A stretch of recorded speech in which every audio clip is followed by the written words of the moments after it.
Hey, everybody. Good afternoon, good evening, and good night. It is Sunday, March 15th, and it's 5 p.m. here. So hopefully, I'm catching some of you at a good time. I'm sure for some of you, it's dinner time. So you'll have to be watching the replay. But for some of you, maybe this is a good time, hopefully. We'll be going through different aspects of my story in detail, not trying to get to a specific point on a given live stream, just trying to talk through it very slowly and calmly and just looking at different aspects of it. And I'm going to continue doing that tonight and then probably do that again several times this week. Possibly tomorrow during the day, I don't think I'll be available, but probably tomorrow evening may be an option. And for sure, sometimes several times throughout this week. So looking forward very much to sharing several important things with you all about my journey. And I do hope that it's encouraging to you, both in terms of just hearing my story, but also to, to be able to relate some of it to what you're going through. And I hope some of it's healing just in terms of the reflections that we make. And I appreciate you all, my community, appreciate your comments, your feedback, and so forth. For anyone that's just joining either the live stream today or the replay of this series. This is a series that I'm just calling This Is My Story. I do have some older videos where I've talked through my story more focused on deconversion, and I will get to that in this series, of course. But I don't go into great detail. They're, I don't know, an hour and a half long or something a piece. And so I definitely feel like there's a lot more that I didn't get to explain. And I think that some of these details are helpful to think through. And I'm also trying to encourage you all as we go through this series to both think about your journey, but also to think about the difference between beliefs and worldview. Beliefs are what you profess. Worldview is what you really deep down believe. And your deep beliefs, your deep worldview can be such that it's polar opposite of your belief system. It can also be extremely stealthy, extremely difficult to see and to identify where you're at with everything and to really get to a point of being able to, for a little bit, get to a point where you can really say to yourself, I not only can identify my worldview better than ever before, but I'm finally getting to a point where I can say I have the ability to start to see it and to take power over it and even change it. And we're describing our worldview as something that's not necessarily your friend or your enemy. But for a lot of us, if we could see it as it is, we'd probably say this is scary. It's scary that I really believe that. I didn't know that about myself. And for a lot of us, you're just getting to know yourself for real for the first time. So in terms of today, what I thought I would go through is my time in my education. I'm going to run through it fairly quickly for some of it. But the place where I'll land the most is in my time in college and so forth. But when I was younger, I was at school, a Christian school. My dad was a Christian school teacher, so I'm sure they had a discount or something for him being the teacher. And so we went there. My mom did homeschool me for some of the time. She felt like at times I could probably move faster, and I could. In terms of, at school, you might go through a couple pages of a chapter a day in a given topic. And I could breeze through a lot of them, a lot of chapters in a day. Cause I was very driven. She knew that about me. I was very, very driven. And I wouldn't, if it was like, well, you have to do one chapter of such and such a day, I would do 2 or 3 just because I wanted to get ahead and because I felt like I was excited to learn. And she saw that and took advantage of it in a good way. So homeschooling was good for me. It was easy for me. I could literally just stand at my desk or stand wherever I was standing or sitting and just eat it up. I remember I was trying to give an example years ago of like just how much I love to learn. And I was telling somebody that when I was older, like college age, I remember a Saturday where I literally spent the entire day in my dictionary, just studying my dictionary. I just loved to learn. I couldn't get enough of learning everything, including stuff that you might think is boring, but like word etymologies were really exciting to me. I wanted to know why certain words were, what they were, I mean, to think, for example, procrastinate. Pro means until, crestinus means tomorrow. So procrastinus, until tomorrow. Procrastinate. That stuff, I eat it up. I would sit there and look at it for hours and hours and hours and hours and hours and take a break and come back to it. I didn't get homeschooled my entire time as a kid, but it was really helpful in some ways. And then basically what happened was after 10th grade, when I was at this school called the Christian Academy, I asked my mom, is there any chance that I could wrap up my time in in in high school, basically like a year early? Is there any way to escalate this and speed it up? And she said, well, if you're homeschooled again, we probably could find a way. And so we did. I found a way to move it forward. And I was graduated after 11th grade through a homeschooling group.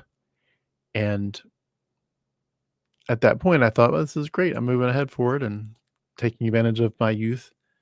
And I always I kind of think it's ironic that I took like 5 years to finish a 4-year college degree, because I took some time off to just work.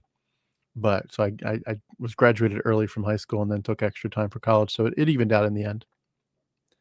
But that was a big deal for me to be able to get to college.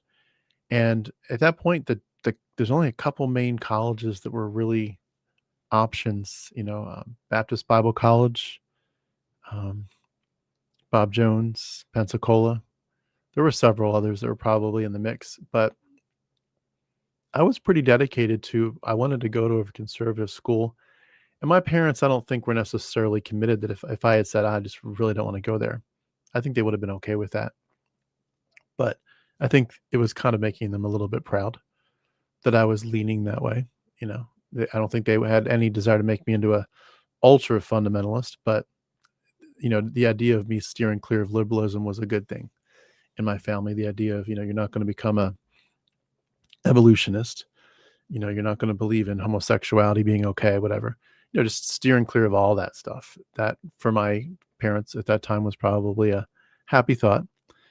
And so I basically went to Bob Jones, and ironically, at the same time, my older brother, he was looking for a college to go to, and he signed up for the same thing. And I honestly don't think he had any idea what he was signing up for in the truest sense. And I don't know that I did either, but I knew enough to know that it was kind of strict. But I'm seeing a little bit of a lag on my side. I hope that's not too much on your side too. Thank you so much, Resist Depression. Appreciate you being here. And if anyone can't hear me or can't see me clearly, please let me know. I'll try to adjust it, but I think we're good. But anyway, I went to Bob Jones, and so did my older brother. For anyone that doesn't know Bob Jones, let me just give you a quick crash course. It is very strict. It is very fundamentalist. And at least at the time, there was no wiggle room for variation or disobedience. Like, you did it their way or they kicked you out in 10 seconds. It was very strict. So the men wore ties every day, and you got to take it off on Fridays at that time. Girls, of course, were always dresses, very long dresses. And you went to chapel every day. So you had, a couple classes in the morning and then chapel from probably 10 to 11. So it's sort of like a miniature church every day. You didn't have to go to their chapel, I think, on Fridays. I think they did something different. But then on Sundays, you had to go to their church. Like, they literally were a church. They were a church in a sense on Sunday morning. So you went to, well, I'm really lagging on my side. I hope that's not shown on your side too much. I've closed literally everything except for this StreamYard. So hopefully it's not too laggy. I'm sorry if it is. I hope you can at least hear me as it catches up. But so you had to go to the Bob Jones church in the morning. But then Sunday night, you could go to one of their approved list of churches in the area. I went to a church called Mount Calvary Baptist Church, Dr. Mark Minnick. And that was actually a very significant part of my time there. I'm going to go back to Bob Jones for a second, but just to mention real quick, my time at Mount Calvary Baptist Church, there in or near Greenville, South Carolina, Dr. Mark Minnick. He was preaching in those evening sessions through Romans 8, 9, and 10 and 11 while I was there. And it was probably the closest I had come in my life to the kind of expository preaching that would have matched the level of John MacArthur. Now, John MacArthur I'd listened to for years and loved him and admired him and everything. But Dr. Minnick, he was also a teacher at the school. I loved having him in some of my classes. But he did like Old Testament survey and things like that. But, his classes were classes that were / sermons, he would have preach. And then to have him as my pastor in the evenings, Sunday evenings, was just, I was in heaven at the time, of course, with that worldview. But it was interesting that one of the things that changed, it was part of, I guess, a deconstruction, really an early deconstruction sense, because, Baptists aren't known for preaching Calvinism. And I'm sure there's some exceptions. I think there's something called Reformed Baptist. So I guess they would preach it. But the Baptist I was used to was very Arminian for the most part. And this was that genre of Baptist church. It was Arminian. And he was preaching through Romans 9, which for anyone that knows that passage knows it's all about election. And he did an amazing job. He did something that I'd never heard before, and it really helped me a lot in my journey as a Christian, but also my deconversion. He said to me, not to me, to the whole congregation, he said, look, you all believe in free will. We believe as a church of free will. We believe that God doesn't, see it from the Calvinistic perspective. It's not an accurate way to understand our theology. But he said, we're going to come across some verses that seem to indicate that God chooses people. And he said, I have done altar calls here for years where I've said, repent of your sins and come forward and receive Christ. I've done altar calls where I've, called you to recommit your life to Christ, to come out of your sin, and as a Christian to be more serious about your walk with Christ, to give your life to Christ, to do whatever he calls you to. He says, I'm going to essentially give you an altar call to bow your knee to what this text says. He says, when I see a verse that says, whosoever will may come, I'll preach it as it stands. He says, we're going to come across verses here in Romans 9 that say, God chooses who he wills. He elects who he wills. And he is the one in charge. And you can't argue against him. If he says, I want to make one vessel for glory and one for dishonor, who are you to argue against God? He's like, I'm going to preach that like it stands. He says, if I don't preach it as it stands, as it reads in this passage, in this context, I'm doing you a disservice as your pastor. What it did for me was it gave me, again, bringing everything back to deconstruction in a sense, it gave me the sense of nuance to say, so we've been looking so strongly at our theology, like we have to adhere to our theology so tightly. And yet here he's inviting people to say, you might be wrong, and you don't want to be bucking God. You don't want to be telling God you're not going to accept his word as it stands. He gave you this word, and he wants you to hear it and believe it and obey it. But when you look at that from a deconstruction perspective, you're basically asking Free Will Baptists to deconstruct enough to consider a form of Calvinism. And that was an early path to me eventually embracing full Calvinism. But it's just fascinating as I look back at it. He shook up my faith. My faith was like, it's solid. I know how to believe. I don't really need to change. I just need to go deeper and deeper and deeper. And he kind of effectively said to the church, no, you might need to shake it up a little bit, because you might be saying, this is a passage about election and I won't stand for it. I won't stand for it. Like, how can you say you won't stand for God's word? You're Christians. You bow your knee to whatever God says. And he literally had altar calls and says, will you bow your knee to the fact that Romans 9 preaches God elects people? And this church, Free Will Baptist church people, him being a Free Will Baptist preacher, was preaching the text as it stood and inviting people. And I remember seeing people go to the altar in tears, not to become Christians and not to confess their sins, but to confess their unwillingness to admit that Romans 9 preaches election. And people did. They went down on the altar in tears, bowing their knee to the fact that God teaches election. Hey, Susanna is in the building. Thank you so much. By the way, everyone, please give Susanna a little bit of extra love tonight. She is from England. I'm sorry, from the UK. That was a bad thing to say, wasn't it? You're not from England. I apologize. I hope that's not offensive to you, Susanna. She's from Scotland, but she's from the UK, and it is Mother's Day over there today. So please, everyone, wish her a beautiful Mother's Day. She's got beautiful children who love her. She's a great mom. She works herself every day through and through to just take care of them and love on them, to give them everything she can and then some. And she works sometimes all through the night to take care of them. She has just an amazing heart for our community, and as well as for her children, her family. And she's one of my personal heroes as well as a friend. So please give Susanna a big happy Mother's Day there for the UK. But thank you so much for being here. And so Susanna, we're talking through this series, and anyone else is joining, we're talking about my journey slowly. I'm talking tonight about my time and my education, basically. So I talked about the Christian Academy, and I may jump back into some of that at some point, but I think I'm going to just keep it focused on college tonight because there's a lot to talk about. So Bob Jones, conservative school. I'm going to jump into that a little bit more in a second, but I went to a church there called Mount Calvary Baptist Church on Sunday evenings, and a pastor there who was also one of my teachers, Dr. Mark Minnick, preaching through Romans 9, inviting his people who are free will people to confess that Romans 9 teaches election. And if you're going to bow your knee to anything God says, that includes Romans 9. And he preached through, he was expositorily preaching. He was preaching verse by verse, word by word.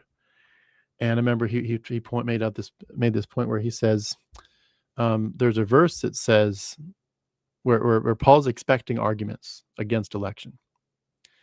And Paul says to the people there, you're gonna say to me, why does God judge me? Why is God faulting me?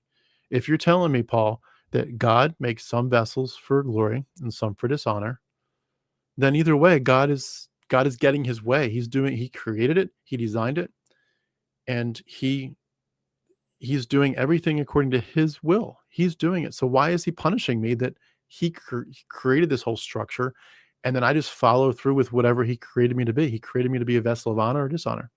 Why are you faulting me if I happen to be a vessel of dishonor? He never answers the question. He answers it, in a sense, with a question. He simply says, who are you, oh man, to talk back to God? That's all he says. Who are you to talk back to God? Then he says, will the thing formed say to the maker, why did you make me this way? And the word thing formed in Greek is literally the word plasma. Will the plasma say to the maker, why did you make me this way? And he's just preaching this up so hard.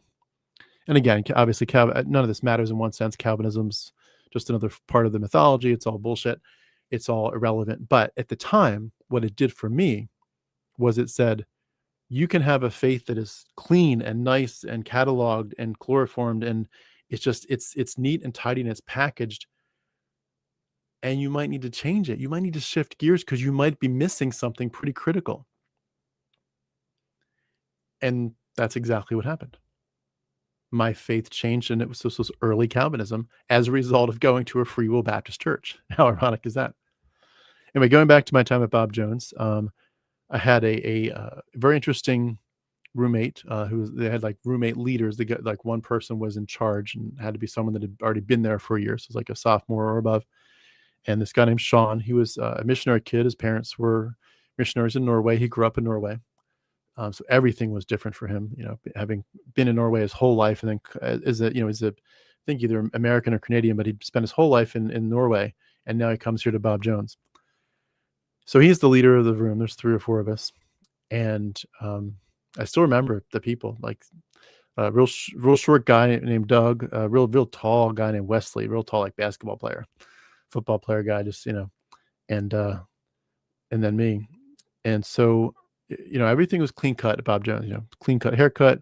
Your language is real tight. there's bells and alarms. It's regimented. It's militaristic. It's certainly not. I don't want to compare it to the military because I'm sure they're much more strict in some ways, but it's militaristic.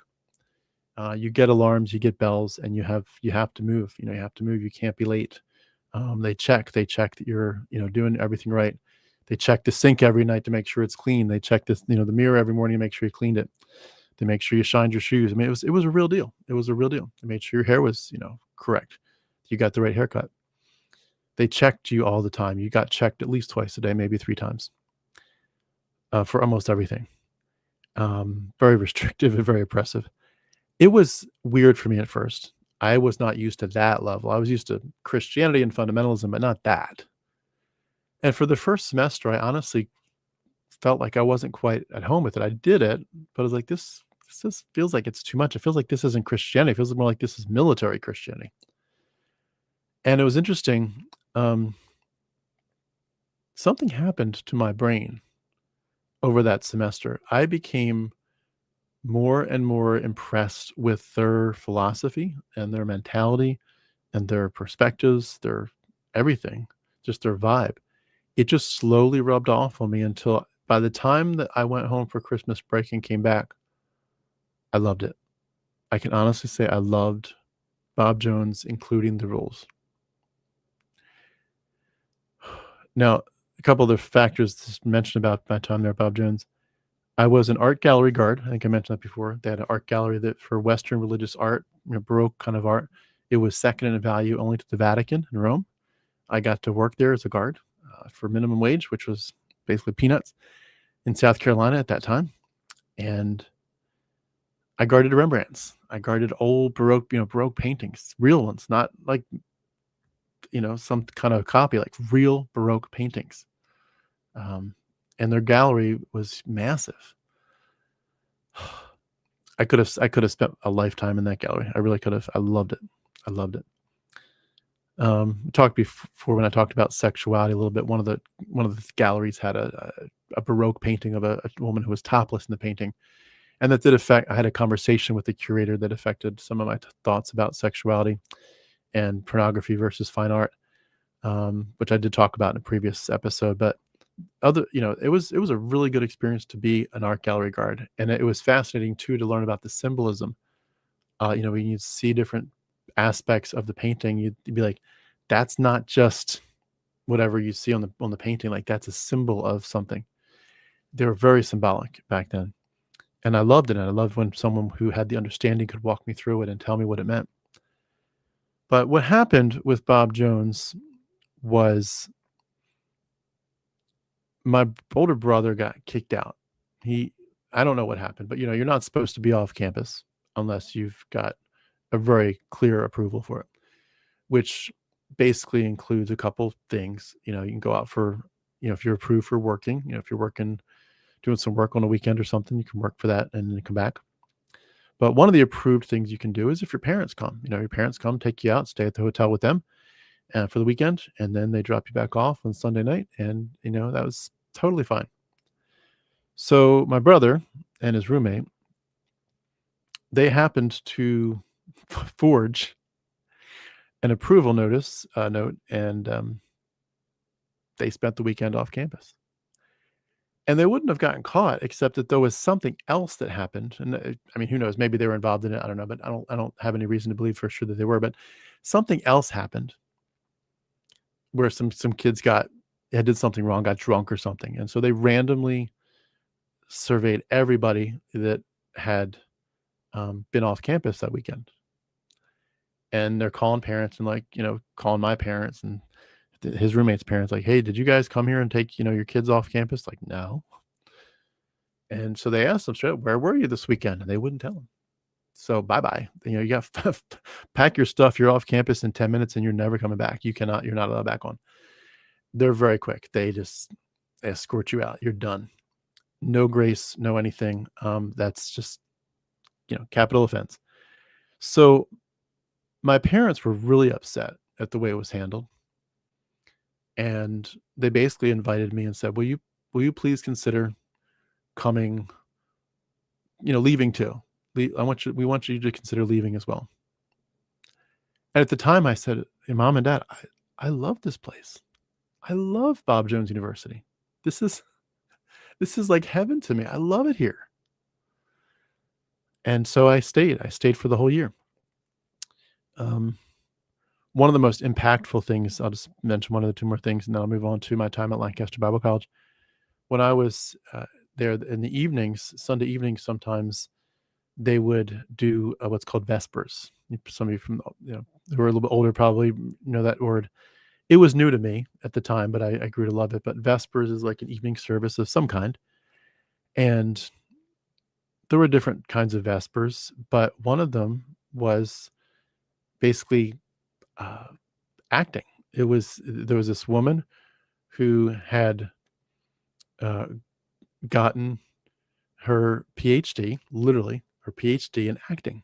There was like hundreds of things you could uh, major in at Bob Jones. You could major in the French trumpet or something, French trombone, whatever it is, and it's just crazy. They had majors for everything, and she had majored in acting, and this was like her whole career, and this was a big deal. So in this long play, and they did great other plays. They did like hardcore Shakespeare, like real Shakespeare. They did good stuff. It was like it could have been on TV. They were top notch. But this one that I'm referring to was more just this. It was a smaller production, and it was the lady who was basically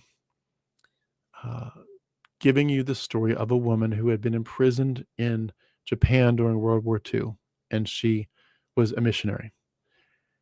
And basically, it went through the incredible story, her husband being killed, her being taken captive, her being beat up and assaulted by the soldiers, prison, just everything. And she had stood firm in her example to her Japanese captors by way of just constantly forgiving them. No matter what they did to her, she just said, "I forgive you." And she was never angry at them, never vengeful. She just forgave. Didn't matter what they did. And went through this long play. And the whole thing, start to finish, your heart's already welling. You don't know what's about to happen at the end. The very end, last 60 seconds was like wow. But you're already like clapping, like this is the gospel. This is missions. This is beautiful. She forgave her captors no matter what they did to her. And we thought it was over. We thought the curtain was about to drop. This story has just been epic. It's been epic. And she slowly walks off to the side. And she brings out this little old lady. Not an actor, not an actress with a wig on, like a little old lady with a walker. She brings her to the center of the stage. We got it. That was her. That was the lady. That was the real lady. There wasn't a dry eye in the house. My God, there wasn't a dry eye. Everybody was just broken, seeing the real person behind the play. Anyway, after a year, there's a lot more I could share that's incidental, but not necessarily related to my deconstruction. So I'll keep moving. After a year, I agreed with my parents. Like, yeah, you guys really still don't feel comfortable with Bob Jones. And it's a long drive, down to South Carolina from Pennsylvania. I'm open. I'll do what we have to do. I'll find another Bible colleges. There's others that are closer. So I kind of went the other direction. I found something really close in an area called Lancaster, Pennsylvania. It's where some Amish people live, and lots of Amish farms and communities. And I'd been, to Lancaster many times as a kid and loved it, had a good time. Apart from, you smell the horse manure in the summer pretty bad. But otherwise, it was nice place. But Lancaster Bible College was in the center of it. And we went to like their college days where you kind of get exposed a little bit and just kind of learn, about the college. And like it sounds liberal in a sense compared to Bob Jones, but their doctrinal statement is good.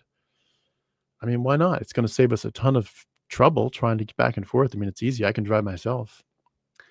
Um, it made life easier. So, 2 or 3 days before school starts, you move in to the dorm, and I'll tell you, it was absolute shell shock. And what I'm gonna say, you're probably gonna laugh at, like, why is that such a big deal? But I moved into the guy's dorm. Excuse me, I moved into the guy's dorm, and there were posters of the Beatles on the wall. Now, coming from Bob Jones University, where it's just like it's only the hymns, the high hymns of faith. It's choral music. We are Christians against the world. We're not worldly. We're not like them. We're different. We're separate. We're holy in belief and in practice. To have the Beatles posters on the wall of the guy's dorm in a Christian school is like, what fresh hell is this? Now, little did I know that was the least of my worries. My roommate situation was quite fascinating, and I say that tongue in cheek, of course, but it was a guy who I'll tell you what happened in a second, but just to give you a context, he had a rough life, and I didn't know that at first, but as I became eventually acquainted with him, he had a very rough life, and I think it was probably much, much rougher than I ever knew. But I walked into the room, and it was just two guys per room in this dorm, and his name was Evan, real tall Norwegian guy, long dark hair, and that's another thing. Like, guys can have long hair here. Like, what? Where's the short military cuts? He's got long, flowy black hair down his back. He's got a goatee. And I come into the room and say, "Hey, nice to meet you. I'm Tim." And he says, "Hi, I'm the devil and I'm from hell." I'm like, very funny, very funny. No, really, what's your name? He's like, "I'm the devil and I'm from hell." And he kept going on that for minutes, several minutes. He starts telling me how hard it was to climb up through the tubes to get up here. I'm like, "Oh my God, like, what have I done here?" It's a dorm with Beatles posters, and my first conversation with my new roommate, with whom I have to spend an entire year, he's insisting he's the devil from hell. I'm like, what have I gotten myself into? I want Bob Jones University really quick. This is insane. But eventually we got past that. He told me his name was Evan. He was weird. He would do stuff like he would sit at his desk and he had this like a long hunting knife. He'd just sit at his desk at night and just sharpen it for an hour. And he'd do it again the next night with a candle. It creeped me out a lot. He was an angry young man. He'd had a rough life. I learned later that he was actually, a year later, he'd been the pinnacle of normalcy. You would have never guessed the night and day difference between him as to what happened. And again, I don't know what happened, but some things happened, obviously. And he became very sullen, very withdrawn, very angry, very weird. And he talked as if, he got really close to talking the way I would expect someone who might be seriously considering being willing to commit a crime. He never crossed that line, but he got right up to it. And when he did pranks with people, but his pranks were over the top. Like that's not good. Like, that's not good. And he'd talk about it. He would do pranks where he would take people's mattresses and he'd climb up, put them way at the top of a tree and light them on fire. Like, that's not a prank. That's something different. One of the funniest memories, this is just an aside, this has nothing to do with deconstruction, but this is just no extra charge. He and his girlfriend at the time, and me and his girlfriend's roommate, we go out to Friendly's, which is like a place you can get some food, but also they're known for ice cream. And I don't have any around here. I'm not sure if they're still open, but I think they probably are. But anyway, we go to Friendly's, and he orders a banana split, and we're all like orders like I'm ordering like a milkshake, something normal. He orders a banana split, and I think he thinks that it's like a normal banana split for like one person. Little does he know, he's ordered the one that's like for 5 or 6 people. It comes in like a fish bowl with like a stem. A fish bowl, it's truly like enough for 5 or 6 people. And we're in a restaurant, 7:00 at night. It's full of people everywhere. We're crammed. People are waiting to sit down. He takes this bowl up above his head and he screams, "Thank you, Lord." Everyone in the room stares at him. Oh my God, I died. I spit out my milkshake and just wanted to fall under the table. It was funny, but it was embarrassing. But anyway, that college was a whole mixture of, there was the next 3.5 years of my life. It was a whole mixture of emotions and things. I was awkward at first because I was fresh from Bob Jones. It took me a while to get used to the difference. Eventually, I felt like it was normal, and Bob Jones eventually looked like the weird place. But it took a while. That was the sort of the pinnacle of the Joshua Harris I Kiss Dating Goodbye stuff, and that was like the main topic for a lot of us is how to be pure, not just in the sense of not going all the way, but being pure in our thought life, and not having all these memories of having been with 10 other girls before you find the right one. So it was all about Joshua Harris and I Kiss Dating Goodbye. I had some good experiences. You know, I took Greek, I took Hebrew. I've had a great Hebrew teacher, lovely man. He now teaches at Dallas Seminary, but Mr. What's his name? Dr. Johnston. Dr. Johnston was a great teacher. I had him for many classes. It was funny. One of the first things that really stood out to me, he comes in to class one day. He's like, "Have you all ever heard someone say there's no God?" It's like, "I'm going to prove to you right now that there is a God. I'm going to prove it to you. It's real simple. I'm going to prove it to you with a watch, a pool ball, and a chair. A watch, a pool ball, and a chair." It's like, what? How are you going to do it with a watch, a pool ball, and a chair? And those of you that know what I'm talking about, you probably know where I'm going with that. The watch being the watchmaker. You know, if you come across a sophisticated watch that's wound up in all these pieces, you don't say that's random. You know, you don't find a watch on the beach and say, "Oh my goodness, that just randomly appeared." Like, you assume there's a watchmaker. And the pool ball was the idea of, if you walk into, you know, a billiards room, and, you know, the minute before you walk in, you hear bam, and then you walk in and you see the balls move. And what do you assume happened right before you got in the room? You assume somebody just used the cue stick to hit the balls. And he's like, you came into this universe with everything moving and in motion and very organized. Who do you think struck those balls in the first place? There must be an unmoved mover. And then, of course, that chair is the example of trust. Like, you know, you all just sat down in your chairs, didn't you? You didn't check it. You didn't check the screws and the nails and to make sure the structure's right. You just sat right down. You already you have a trust. And so he's trying to relate that to being able to trust that there is a God. So anyway, but you know, he was that kind of guy. He loved, and he would quote Josephus. He would start rubbing his temples, and he would quote Josephus for like a whole page's worth from his memory. He had a picture perfect memory, I think. Amazing guy. Had him for Hebrew. Hebrew just, you know, blew me away. Amazing stuff, but very hard. I had a Japanese teacher for a while. Took 2 years of Japanese there at Lancaster Bible College. That was amazing. And a lot of ministry. I don't think I mentioned when I was at Bob Jones that we did ministry at Clemson University. Clemson University is just a public school. We used to go down there every Friday or something and do pass out tracts to the Clemson University students. And we did some similar things. I became part of a group that was a church plant in an area near Pennsylvania, but near Lancaster, called Lebanon. And that was through some friends, but, you know, you're supposed to get involved in some kind of ministry.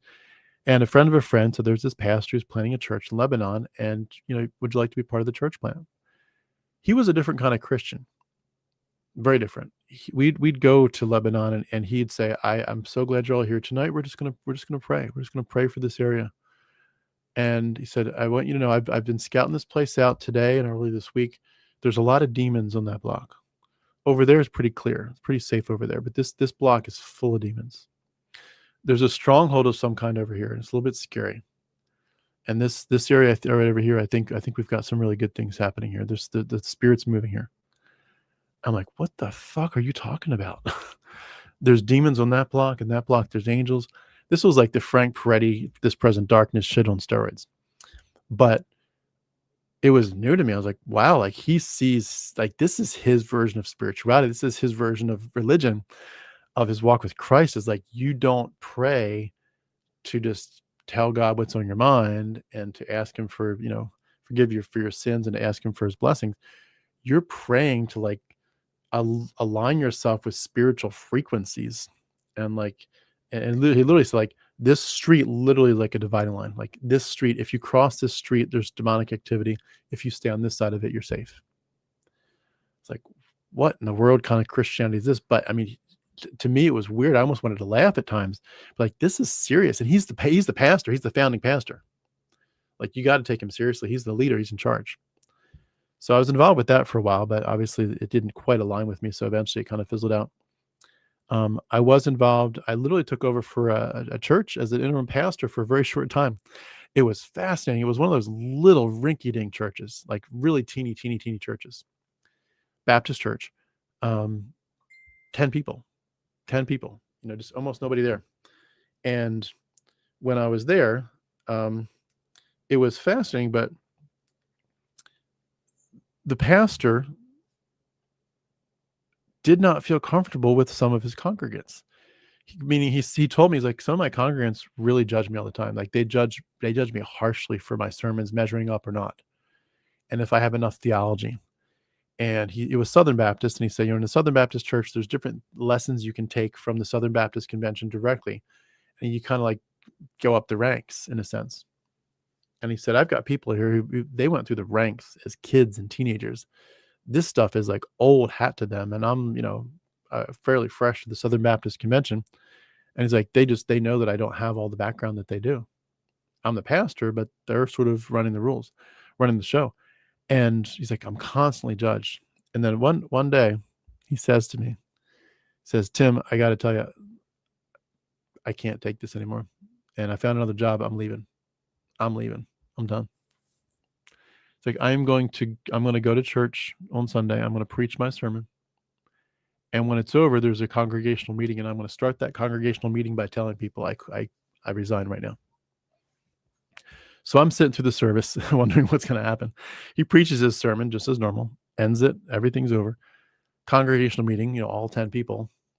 And he says, I can leave right this minute, or I can help, chair the congregational meeting for one last time.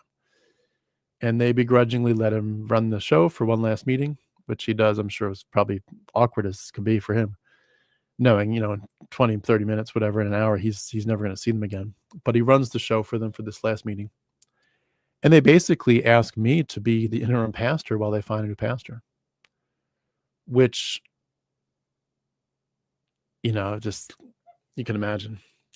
Not a good fit, not a good situation. I didn't stay too long. And by the way, I just thank you so much. Great to see you all. Steven, James. Hey, Cold Iron Gaming, great to see you. And that was my time at Lancaster Bible College. A lot of interesting things. I eventually stopped living there. I started staying at my grandmom's house, which was halfway between Lancaster and where my parents lived. And I just commuted, and long commutes, through farmland for years.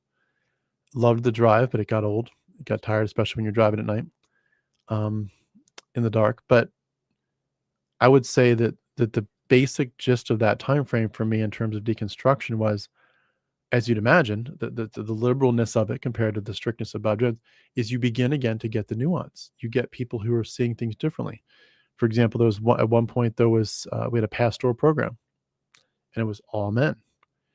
And a woman signed up for the pastoral program, and she was in our classes. And I asked the pastoral head, Dr. Ayers, so Dr. Ayers, why is there a woman in our class?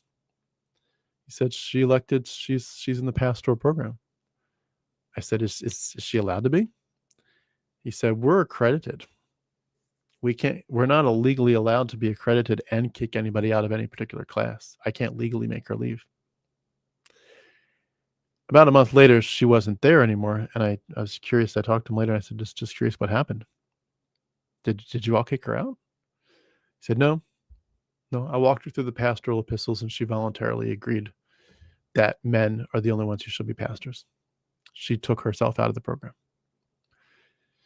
But it brought up to, the case in point, the idea of there's a lot of nuance here. There's people with different beliefs and different perspectives on things. I found out that this very odd librarian that I had, he was a Quaker. We had a Quaker running the library. One of my favorite favorite teachers, this real short guy that just he was he was always on the fence. He would never like say, "This is what I believe." He would share theology and say, "Some people believe this, some people believe that. Some Christians think it's this way, some Christians think it's that way." And you're kind of waiting for the punchline. Okay, so what's the right answer? How should we really interpret this? Which one of them is probably wrong? And he'd never say, just say, some Christians land this way, some Christians land that way, but you need to know where all the Christians land. You need to know the options and what their arguments are. And he'd just leave it there. Sweet man. Sweet man. But he was like brethren in Christ, which I'd never even heard about. Bible college was fascinating for me in terms of dating. Number one, because of the Joshua Harris stuff, but also because of, as I'm dating at that point, it hits you for the first time that like, this isn't like just dating in a casual sense. Like literally, especially if you're taking it seriously, like Joshua Harris was at that time recommending, basically you're kind of saying like, I'm not really dating. I'm in a courtship phase here. And whoever I date, that I need to consider it as a likely candidate for marriage. And that's a lot of pressure, especially when you can't really spend private time with the person, get to know them. Most of your time with them is in class and yada yada. But I wanted to mention something very specific that happened regarding dating. This was one of the weirdest things of my life. Up to that point, I just felt like I had passion upon passion. I loved life and I loved poetry and I loved so much of everything. I loved languages. I wanted to give my life away as a missionary. And I should, before I tell you this story, I'm going to preface it.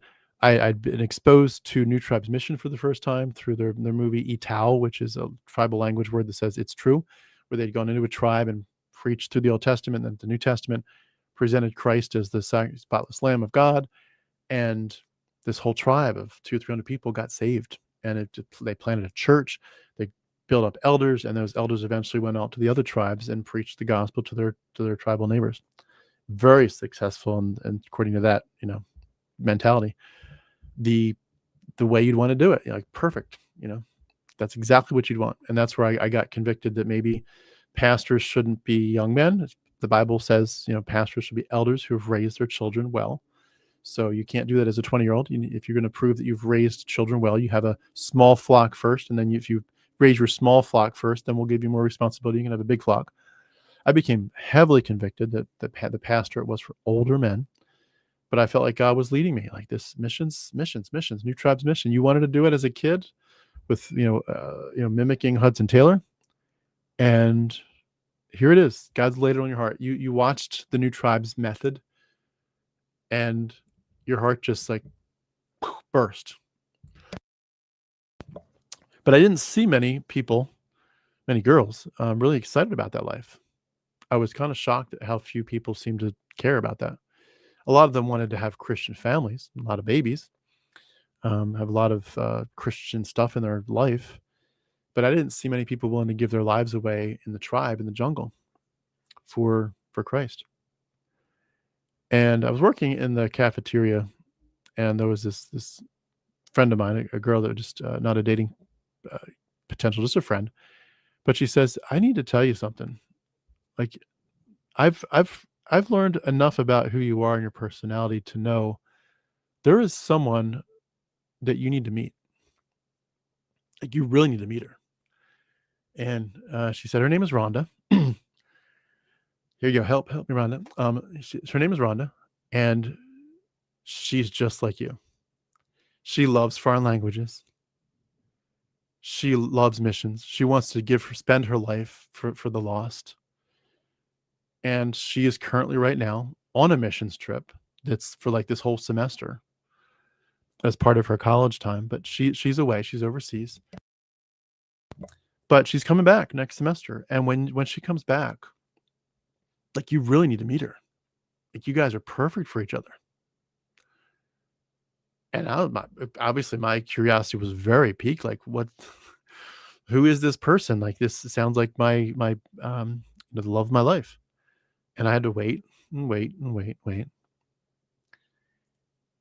And eventually, the next semester starts, and I'm not sure when I'm going to meet her. I don't know where she is. And I'm in this Bible class. First day, I sit, and we have assigned seating. I sit down, and this girl I've never seen comes in, and she's assigned a seat right in front of me. Right in front of me. Hi, I'm Rhonda. I'm like, oh my God. This is divine. This is sovereign. Like, I meet her the first day back, I meet her and she's assigned the seat right in front of me. Like, this is insane. And sure enough, we became like best friends. We hit it off. She became, up to that point, far and away the love of my life. And I thought that was it. I was like, man, the years the locusts have eaten, God has restored them. God has done what great things God has done. She was not sure if she wanted to proceed because she was an upperclassman at that point. I was like in my junior or my sophomore year. She was a senior. She was moving on from college. But, she at that point, she was moving on from college and doing some things in preparation for eventually going with New Tribes Mission to do missionary work in Papua New Guinea. And she just got back in touch with me. We stayed in touch, and eventually she said, I think I'd like to try it. I went to visit her at the New Tribes Mission School out in Missouri, Branson, Missouri, right on, Lake of the Ozarks. Got to see her for a few days there. It was beautiful, beautiful timing. Got to expose to the New Tribes Mission School there in Missouri. Lovely. We're just out on the lake, Lake of the Ozarks, just boating, having a great time, just becoming best friends. And my heart was completely taken with her in every which way. She's still not sure because she's like, you're still in college for a year or two, and I'm heading to New Guinea soon. It ended in the weirdest way. That Christmas, I went up to see her. She lived in Niagara Falls, in Buffalo, New York, and I went up to see her.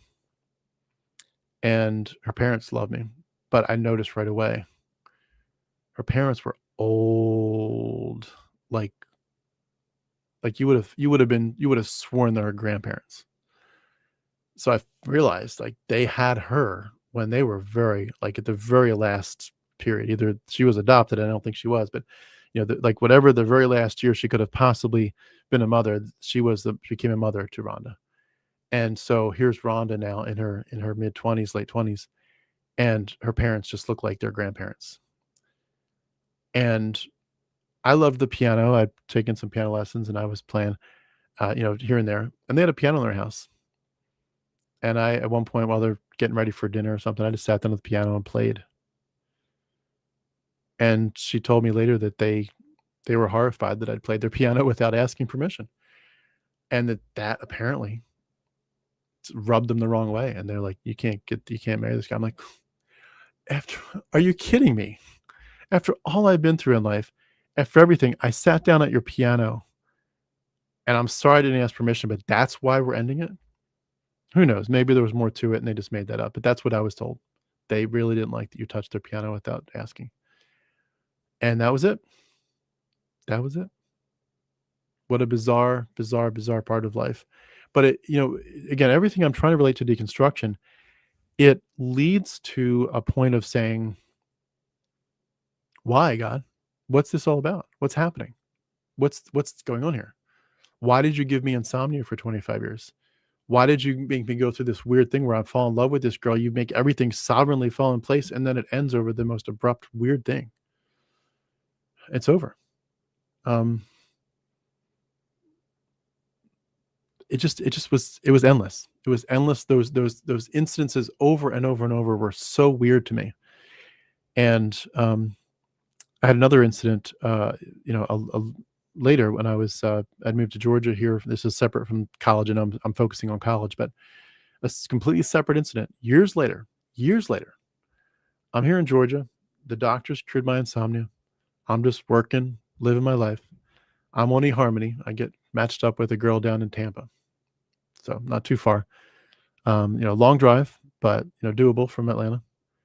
And I mean to tell you, from day one, it was like, again, the years that the locusts have eaten, God has restored them. Uh, just this wonderful, wonderful, wonderful lady down in Tampa, wonderful girl. I was overwhelmingly impressed. She was impressed. It was just delight upon delight, and we dated for a year. Just visit after visit, got better and better. I mean, it was like every day got better than the last. Every day got better than the last. Truly, like every day I was like, I can't believe it got better, but it did. We got so deeply connected emotionally, psychologically. It was just so beautiful. And we kept ourselves pure, but we're waiting. We get engaged there. We get engaged down there in Lakeland. I think it's called Lakeland, Florida. Get engaged in Lakeland, Florida. 6 months to the wedding. Just gets better and better and better and better. We're getting closer and closer and closer. A month before the wedding, let's back up, 6 weeks before the wedding, she comes to Atlanta for her final visit to Atlanta before the wedding. I'm going to come there to Florida soon, but she's comes to Atlanta. We'd been meeting with, when all of her visits, we've been meeting with this counselor, therapist, who was a former pastor, now therapist, who was basically just trying to do stuff like premarital counseling. And we met with him over and over and over. And he gave us this rich blessing. He's like, you guys, you've thought through all the things I tend to try to tell people. You haven't thought through this. You all have thought through it so thoroughly. He's like, everything, you're so prepared for this. And at the very last meeting we had with this guy, she says to him, honestly, I've never been treated better in my life. He treats me better than my parents. He treats me so well. And he's just like, giving this applause. Like, I love the way you all treat each other. You all are such a great example of what a Christian couple should be. Your marriage is going to be so beautiful and so blessed. You have so much love and affection for each other. So, and you've talked through all the things that people just tend to not think through. You all have thought through them so well, so deeply, and you did it slowly. You had an 18-month courtship. Your wedding's in a month. Bless you. Have a great, great wedding. She goes home to Tampa. You can probably guess what's going to happen. This was pre, internet being on your phones. You could get like text messages on your phone and stuff, but mostly it was, on computers.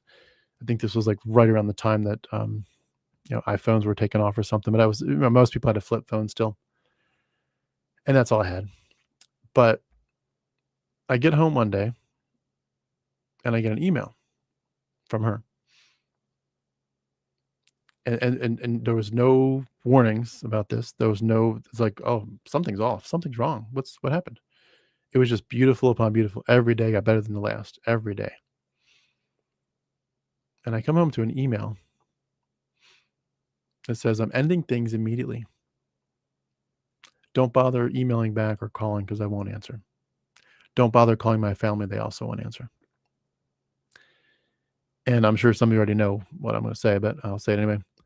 A month later, I found out through the grapevine, the day she was going to marry me, she married somebody else, which implies she was double dating the whole time, at least a lot of it. She was dating me, but dating someone else. I eventually got her father to talk to me on the phone briefly. And he just was like, when this first happened, I begged God, why is this happening? I don't understand.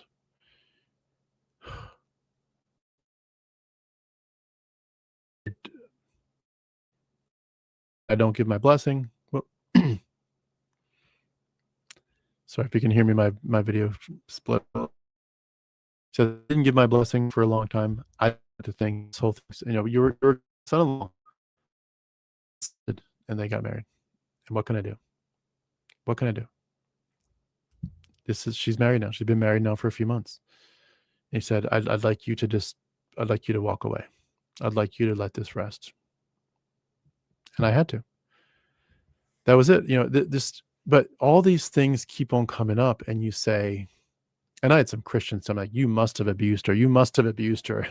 Like, I know I didn't. I know I didn't. And she can talk to, the counselor. I know that this was not me. And then when they found like, oh, she married someone else. Okay. We see she probably was double dating. So this may not have had anything to do with you. This was just her dating somebody else. It's a good reason to not date someone long distance, potentially. Not that long distance is always bad, but you can get more easily deceived if someone could go out on a date and you'd never know because you're, 4, 6, 8 hours away or more. You'd never know. So long distance dating can have some pitfalls. But long story short, these incidences in Bible college and beyond, in dating contexts, and I've got some other stories I could share, but for the sake of just moving it on for now, they weren't strictly about God, right? This was just dating stuff. But it begs the question, God, what's behind this? What are you doing? You gave me insomnia for 25 years, and I felt guilty as could be that it was some kind of hidden sin. And I find out it's just a left brain, right brain thing, and the doctor fixed it with no medicine in a month here in Georgia. So it wasn't sin this whole time. I spent 25 years thinking this is sin, this is an issue. And it's just medical. And now it's fixed. Why 25 years of false shame? My dad's issues, him telling me I wish you'd never been born. What good did that came of all that? My Calvinism, of course, which I will talk about probably next time. My Calvinism was very strongly leading me at this point into saying, it doesn't really matter what you think about what God is and isn't doing. God has a plan. Trust him. In fact, when you think you can't trust him is when you need to trust him the most and stop trying to outthink God. But, when you have enough situations where you just you're led to think over and over, that doesn't make sense. That doesn't make sense. That doesn't make sense. No, it's not theology, not comparative mythology yet. All that came later. But just life. You have enough of those. You can chalk up a few to, well, you were in a bad church. Well, that was a bad girl. That girl was playing games with you. But you get to a point where you say there's enough things in life, and then you hear other people saying similar things like, yeah, I've been through some weird stuff too. You're not the only one. You think your story sounds weird. Let me tell you something. They tell you their story. You're like, okay, yeah, like you've got a story to tell too. Maybe your story is even a little more wackadoodle than mine. And you get to a point where you just say, this either God has a plan that's so circuitous to get to the point, or there's something else going on here. One of the big things, for example, was I asked God many times, why can't I go to church every Sunday?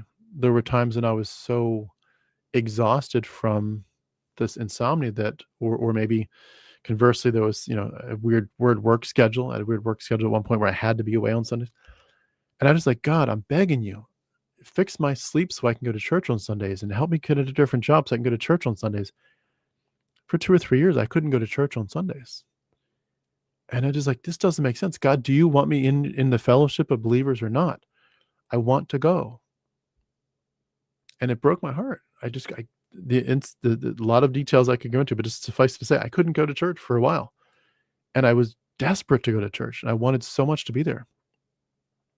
And I begged God and said, this doesn't make sense. You said, don't forsake the assembling together of yourselves. This is my family, my church family, and I haven't seen them in so long. Doesn't make sense. I think this is where pre-deconversion really starts to, the issues start to hit the fan. You get to a point where you just say, I can't chalk it up to this being a one-off anymore. The same thing happens with churches where you say, oh, that pastor was a bad apple. That pastor was having an affair with his secretary this whole time, preaching. And finally it comes out. He was screwing his secretary this whole time. And, his wife had supported him all this time. And now, she was not just doing that, but he was deceptive to his wife. Who knows, what else is going on, or so-and-so is, touching the teenage girl inappropriately. Like he was our pinnacle man, and now his faith is shipwrecked, and maybe he's even in a legal trouble or criminal trouble. And like, what in the world? And your natural inclination is to say that's not typical Christianity. Most of these men are not that. But you live long enough, and the dominoes keep falling.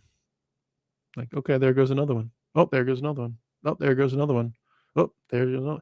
And eventually, like, this is not incidental. This is a pattern.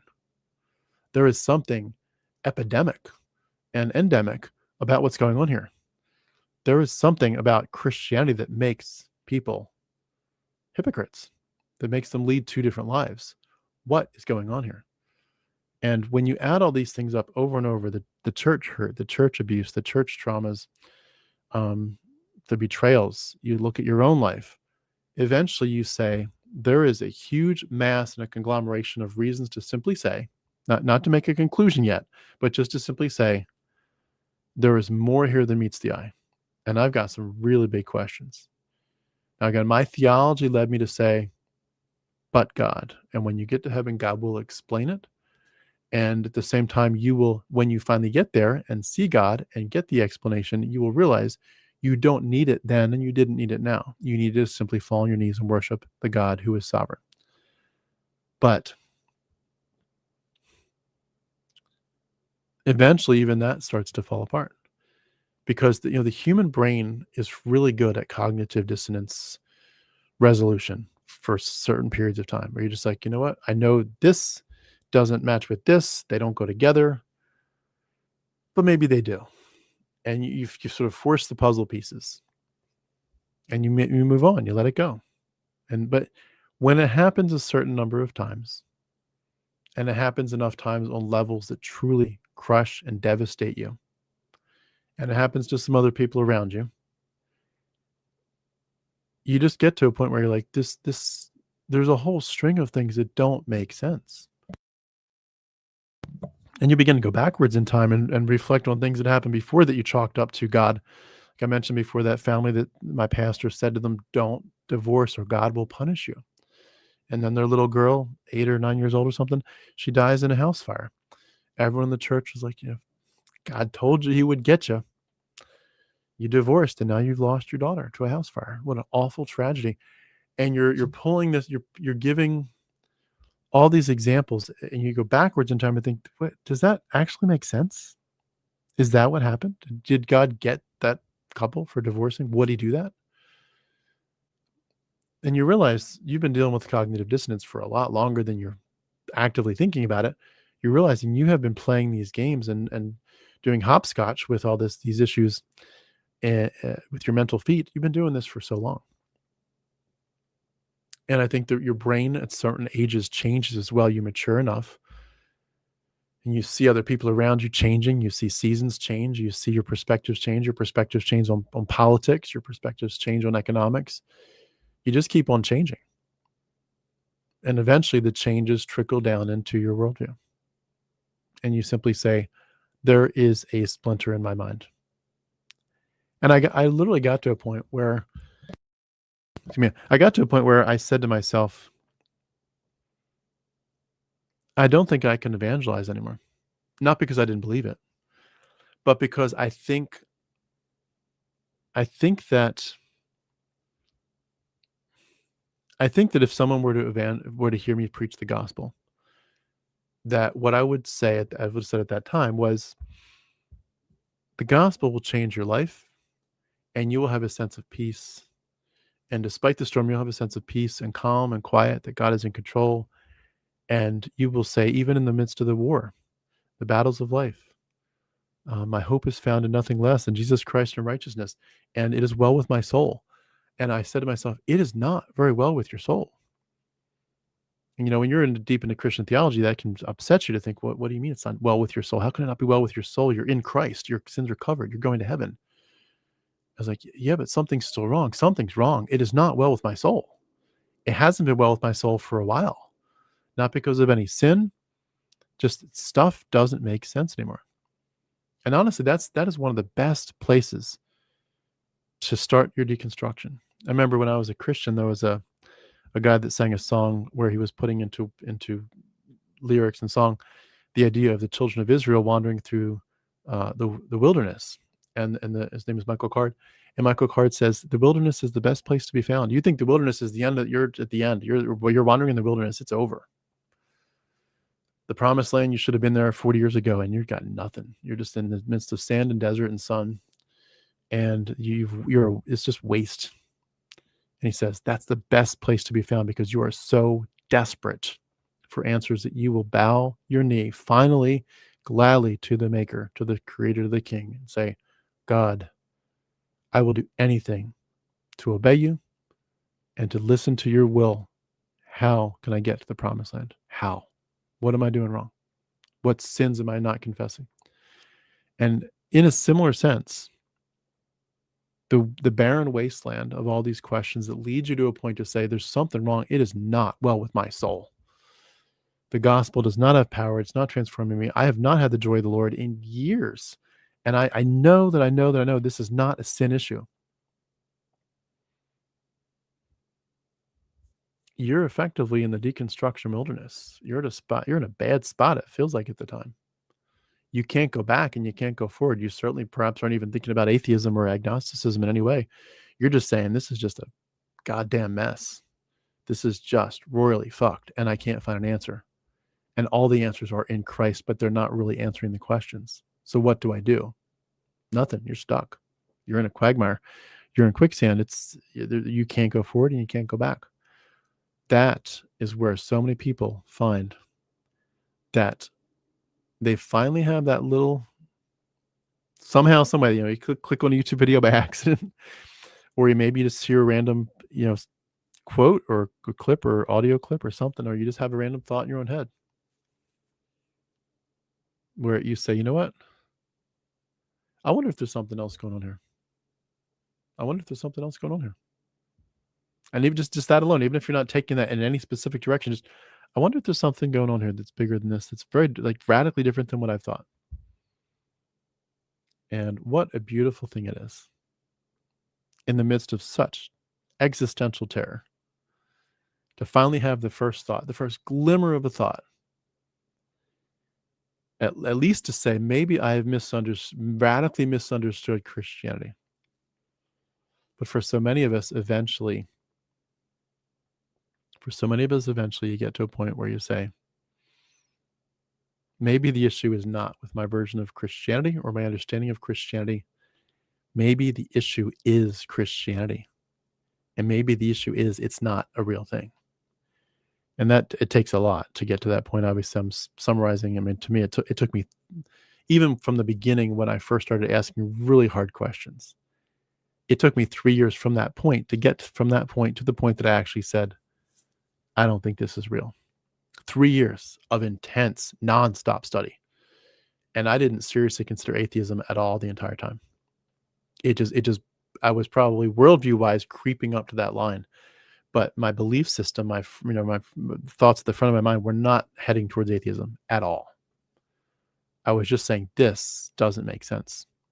And I just crept and I crept. And I've described it before as if your worldview is a set of dominoes, where you kick the first one, they all fall.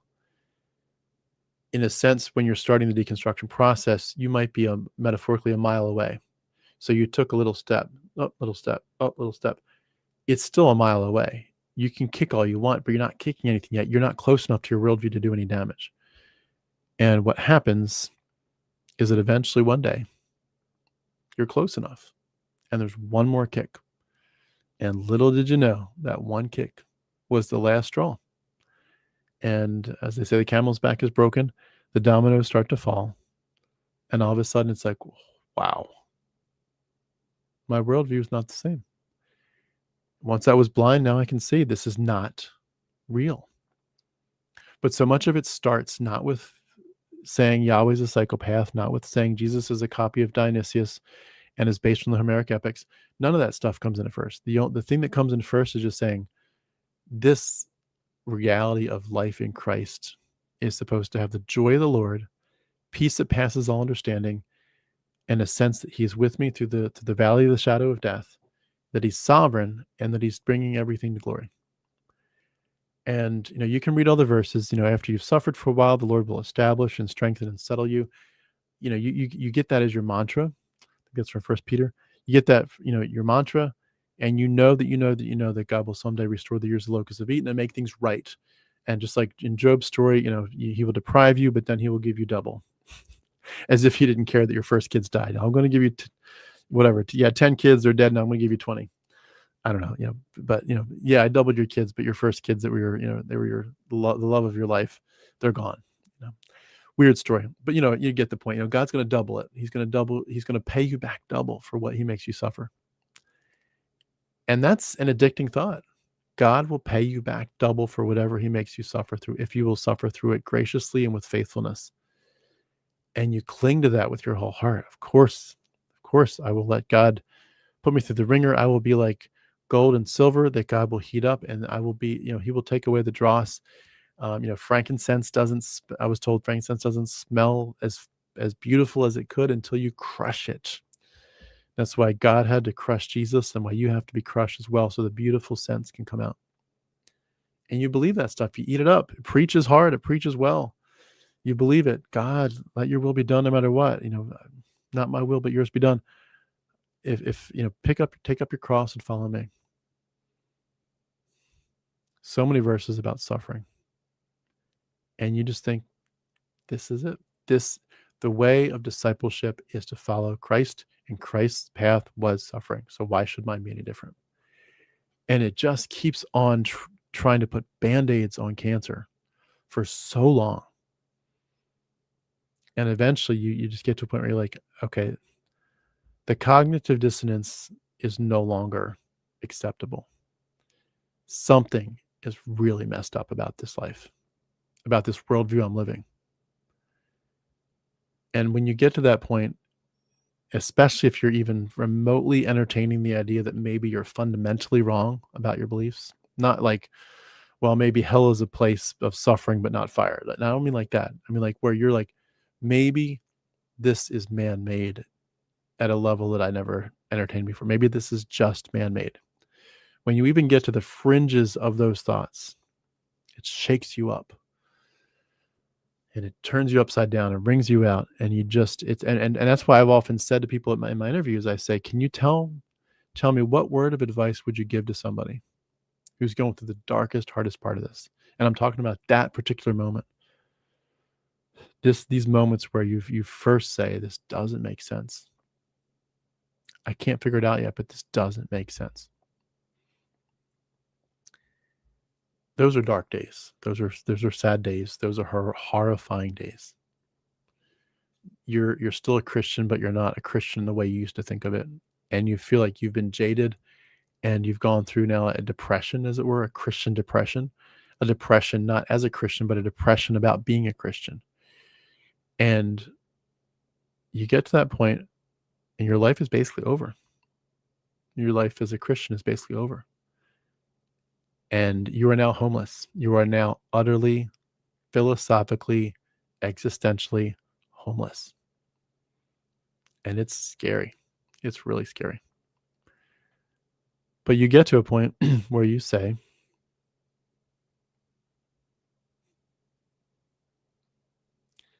I've got two choices here. I can stay in this darkness. I can stay in the pain. I can stay in the nightmare. Or, pardon my language, but I can figure out what the fuck is going on. And that's what took me 3 years. It took me a long time. It's not a quick journey. I mean, some people might be much, much, much more heavily versed in comparative mythology than I was, and maybe that would take their journey differently. But you say at a certain point, I got to figure out what the fuck is wrong here, because this doesn't make sense, and I can't live the rest of my life this way. I can't. And so you dig. You dig and you dig and you dig. And, in my journey, I'm just going to paint it my way. You start to listen for the first time to Matt Delonte and Seth Andrews and Christopher Hitchens. And all of a sudden, you're like, and someone in that mix starts to make sense to you. You start to listen to Dan Barker. You start to listen to a whole bunch of academics. You start to listen to Derek with Myth Vision. Derek Lambert, and you start to listen to scholars, and you start to listen to the great Dr. Dennis MacDonald as he reveals, he goes through and he talks about the different motifs in the Homeric epics and shows how the Jesus stories are just copies of the Homeric epics over and over and over and over, even literally copying Homer, copying Euripides Bacchae. And then you learn there's other Bibles. There's more books in the Bible, and the people originally, there were sects of Christianity that were earlier than the one that eventually won. There were people that loved the Gospel of Thomas and Mary Magdalene, and you learn that there's not 4 Gospels. There's at least like 50 or 60, and there's probably arguably hundreds that are lost to time. Hundreds of Gospels. You learn that it might have been a play. The original Gospels might not have been a story about a God of worship, but they might have been a stage play that evolved. You start to think about all these things, and you learn, and you realize the motifs are clearly copied from other earlier Greco-Roman mystery cults. And you eventually just have this little light that shines, just a little teeny light, not much at first. This little teeny light that says, I'm beginning to figure out that this thing did come from other earlier sources, and that helps me explain a little bit. And then you figure out those came from earlier sources. One of the best videos I've ever seen that describes this journey in a succinct way is called "Seeing Through Christianity," and I'll bring up the link for that, so you don't have to look for it. I'll bring it up in here in a second. Bill Zurcher, but "Seeing Through Christianity" summarizes it, including one second, including seeing ancient Babylonian mythology, and pop that in the comments here. You're welcome to watch that after this. That video that I'm just popping in the comments is worth its weight in gold, by the way. Absolutely watch it. Watch "Seeing Through Christianity." But you begin to get a little bit academic for a while. And your journey starts to move away from I'm so existentially disturbed to, that's interesting. That's fascinating. And your academic side of your brain starts to kick in, and you're like, okay, I'm getting some answers here. I'm seeing some stuff.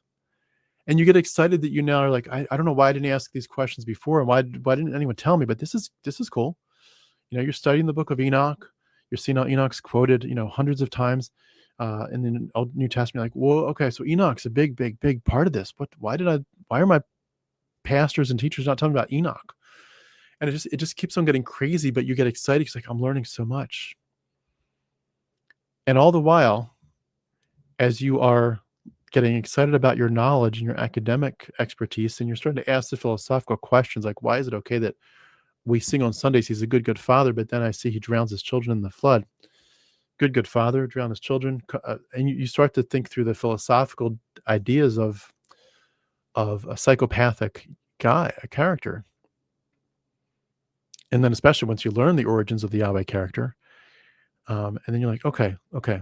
And it slowly dawns on you that this thing is just all man-made. But and I know that that's a big, huge part of the process, but this is where I want to come back to the worldview part of it. Your beliefs start to change, and you say, I don't believe this book is inerrant. I don't believe this book is just is a divine book. And you get comfortable over time as this slow transition, the slow evolution of your thoughts, to say, I'm at peace with saying it has mistakes. I'm okay with saying it looks copied from other sources. I'm okay with admitting it looks like this went through many iterations. I'm okay with talking about how church history put books in and out of the canon several times.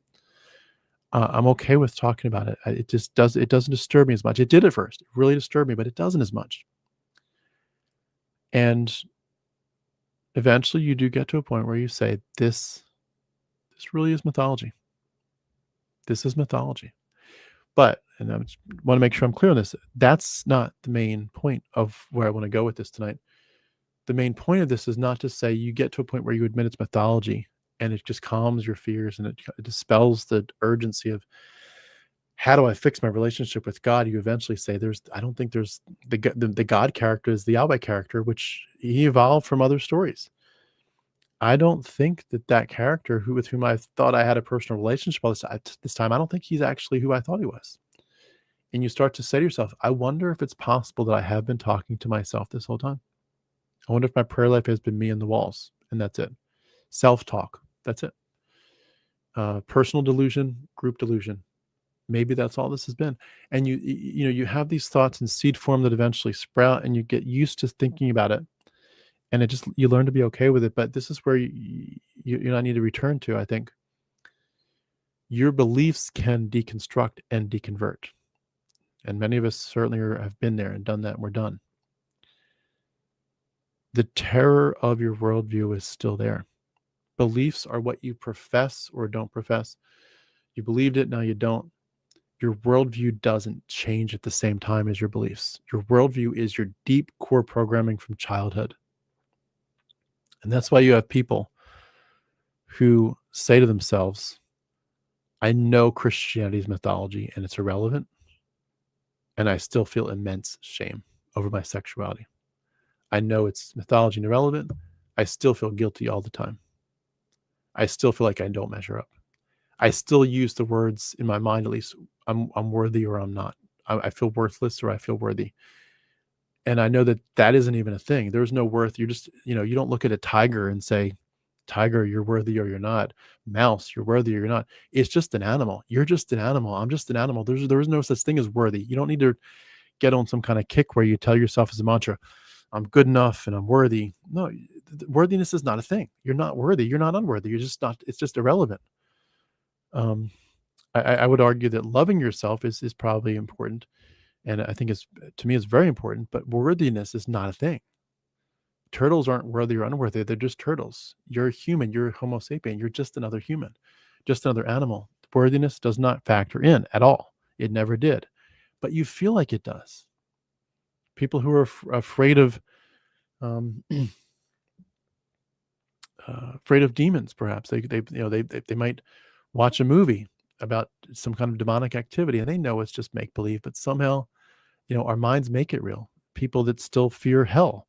I've had many people reach out to me over the last 5-6 years I've been doing this and say, I'm completely out. I think, but I'm still afraid of hell. I'm still afraid of it. And they're like, how do you get over this? And I say to them, this is not possible if you're dealing with this on the level of beliefs. In your belief system that hell is based on Greco-Roman mystery cult mythology about Hades and Gehenna and Tartarus.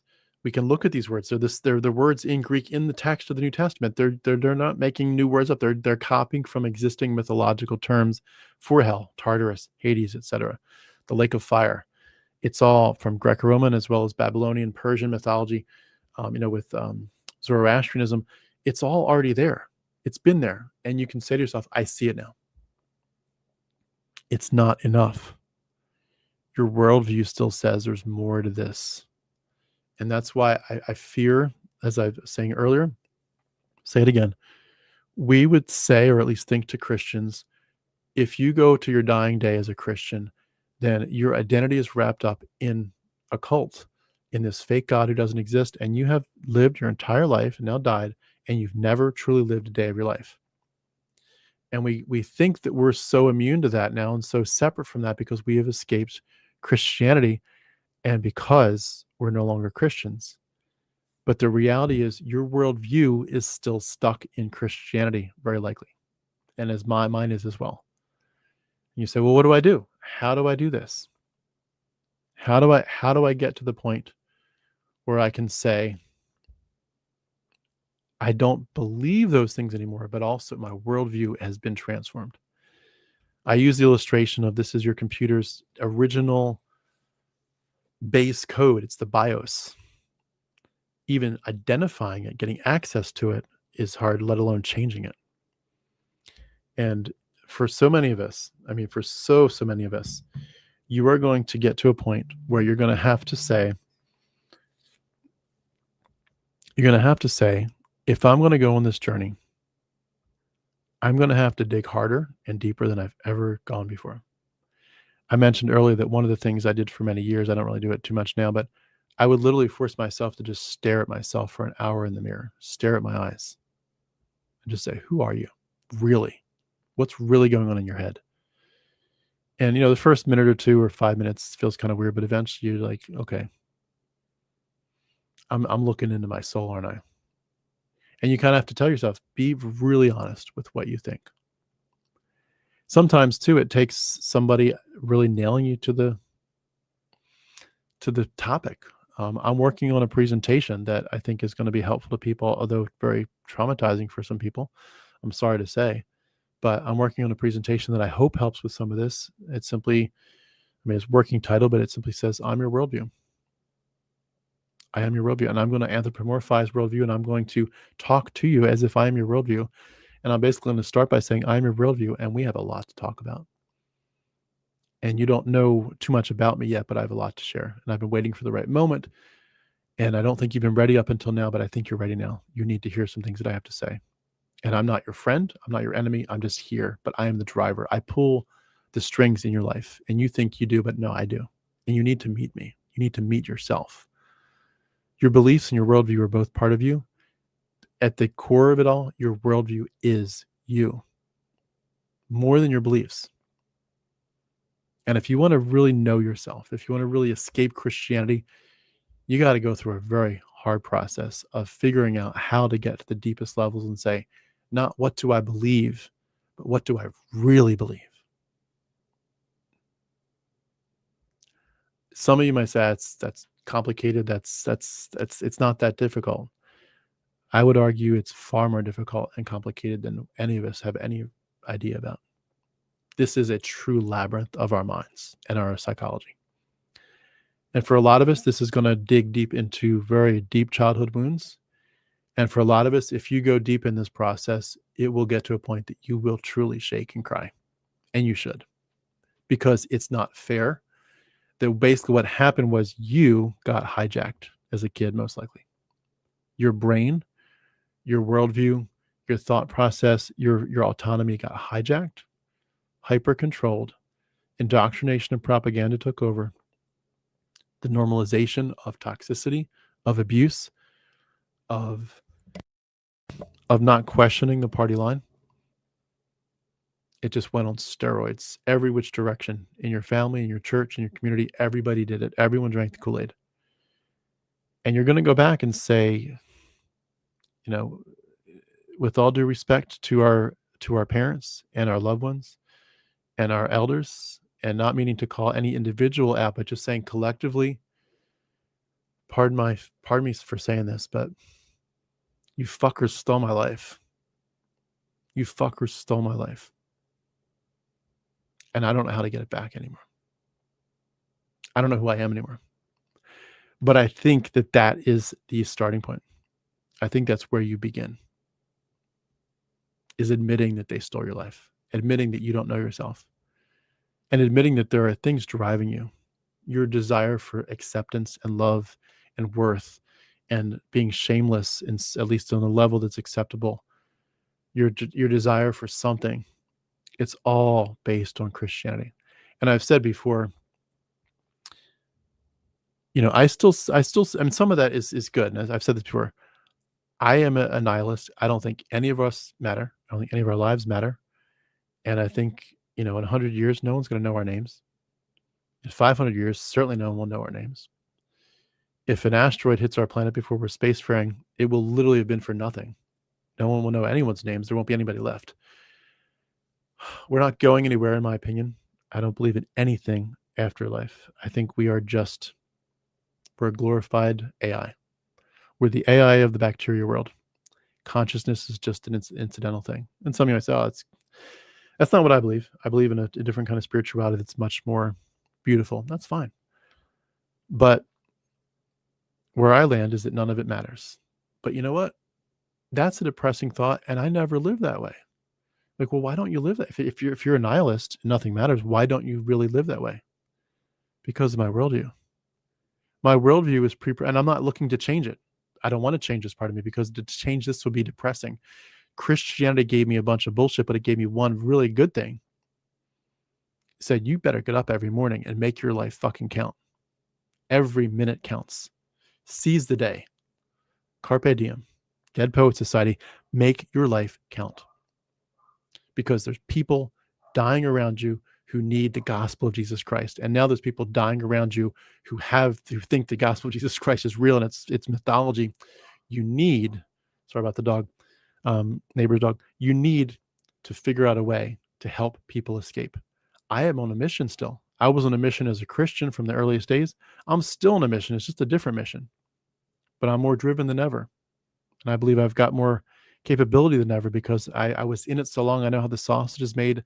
I know how to get you in the kingdom. I also know how to get you back out. And that makes me a threat to Christianity. I'm driven. I wouldn't want nihilism to take away my worldview perspective that says every day counts, even though I believe system-wise, no, it doesn't. I don't believe that life matters. But my worldview says it fucking does. You better make it count. That's a gift from Christianity, and I'm not going to remove it. I hate a lot of things about what Christianity did to me. I don't despise that part. I grow up, I come up ready to make poetry and songs every single day. I wake up ready to say, what am I going to do today that's going to make this world better than, leave it better than I found it? How can I find the people hurting and bless them, give them hope? That's not nihilism talking. That's Christianity talking. I'm not changing that. I'm not messing with that part of my BIOS. I want that. I'll keep Christianity's incidental things that make my life feel better. But everything else, the shame culture, all the bad news that we talk about so much on this channel, other channels, you got to work through it. And you can't work through it if you're working on a surface level. And I invite you over the next few days and weeks as we dig into this, and I'll be in and out with, times that I have to focus more on time with my kids. But as I'm able to, I look forward to digging into this stuff exponentially with you. We need an open door. We need someone to say to ourselves, how can we individually and collectively find a safe space? Because so many of us keep thinking deconstruction and deconversion is about information. I figured out it's mythology, and I figured out Yahweh's a psycho. And to eventually say that's deconstruction and deconversion from Christianity, the real party starts when you admit that the real goal here, the real challenge, is to deconstruct and reconstruct you. We're not deconstructing the temple of God. We're deconstructing the temple of your brain. The altar is not the one in the Old Testament. The altar is your psyche. That's what we want to get right. And that's what we have to figure out. And it's hard work. It's hard work because you're talking about your headspace. And your headspace is messy. Your headspace is painful. And I would admit that a lot of us not only don't see our worldview, but we have specifically, intentionally set up blocks in our head that basically say, don't go there. We don't know what the worldview says, but we don't even know what the blocks in between us and the worldview say. But they're going to rise up and say, no, we're not going there. We're not going there. You have it. I have it. If we're going to do this right, if we're going to actually live a day of our lives, you have to at least try to identify your worldview, and you have to figure out a way to try to change at least the worst parts of it. Then and only then, I think, can we say that this deconstruction was actually worth it, and that it did end in a reconstruction, not of Christianity, but of us. And I would hopefully encourage you, despite that being a messy and disgusting process, it is worth it. Know yourself. As the Oracle says, know yourself. I don't know what you're going to find. I don't know what I'm going to find. You might say to yourself at the end, I don't know that I like myself because my worldview is actually very different than what I believe. It is different, and there's some pretty disgusting things down there. But you know what? Picture it a little bit differently. Picture it this way. If you could go back in time to yourself as a little kid, imagine that moment when you're being screamed at like crazy and the tears are coming down and you feel like you deserve compassion because you're already shaking. You're in fight or flight as a 5-year-old or a 7-year-old. And they just lay into you worse. They scream their heads off. and you're shaking, and your whole psyche wants just a big literal and metaphorical hug, and they just cut you to pieces. What if you could go back in time as an adult? Go back to your childhood self. Freeze time. And it's only you, everyone else is frozen. It's only you and yourself as a child.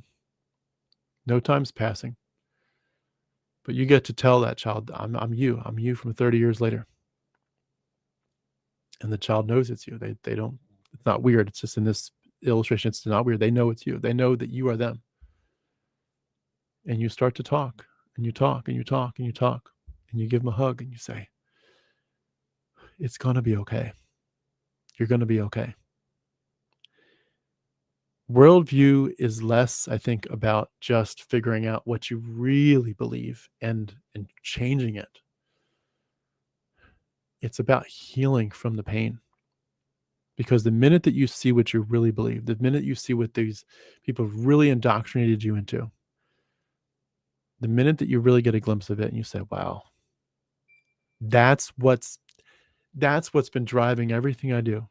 Who I dated, jobs I pursued, things I didn't do, habits I had, good habits, bad habits, things I thought about at night.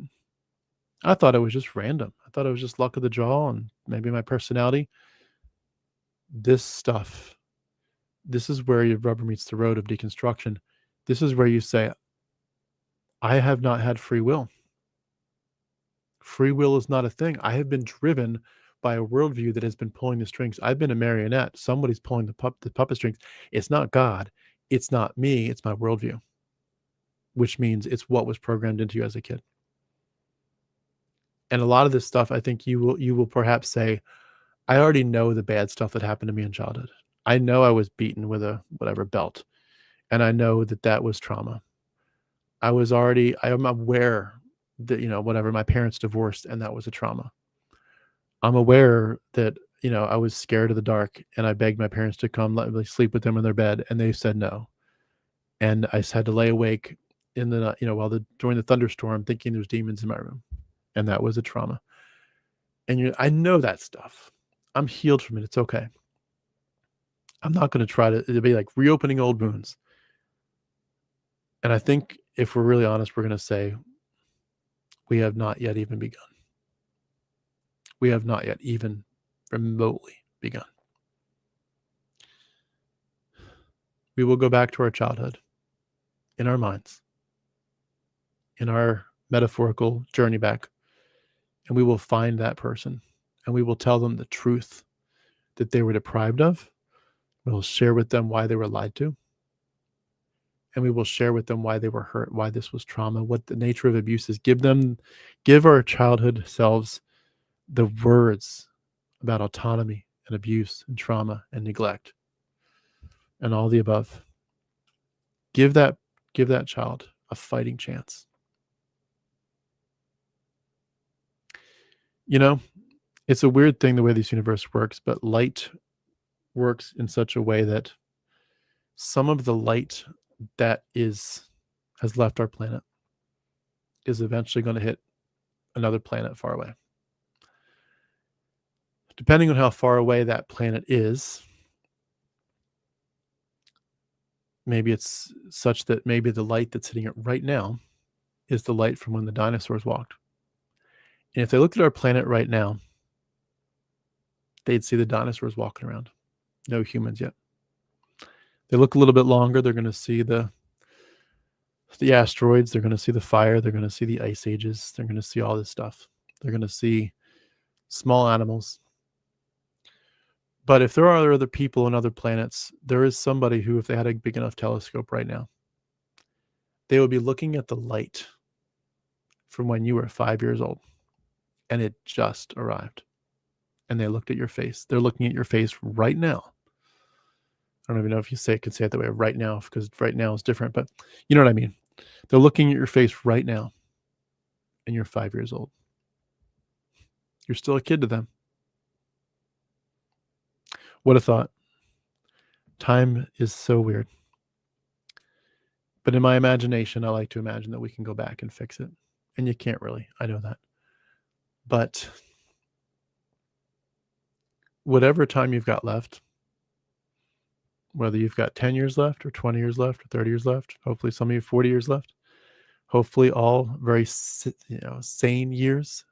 You have your sanity, you have your health, I hope. Whatever years you have left, they're going to feel like double and triple and quadruple the years if you get a chance to talk to your childhood self in a really open way and heal small wounds.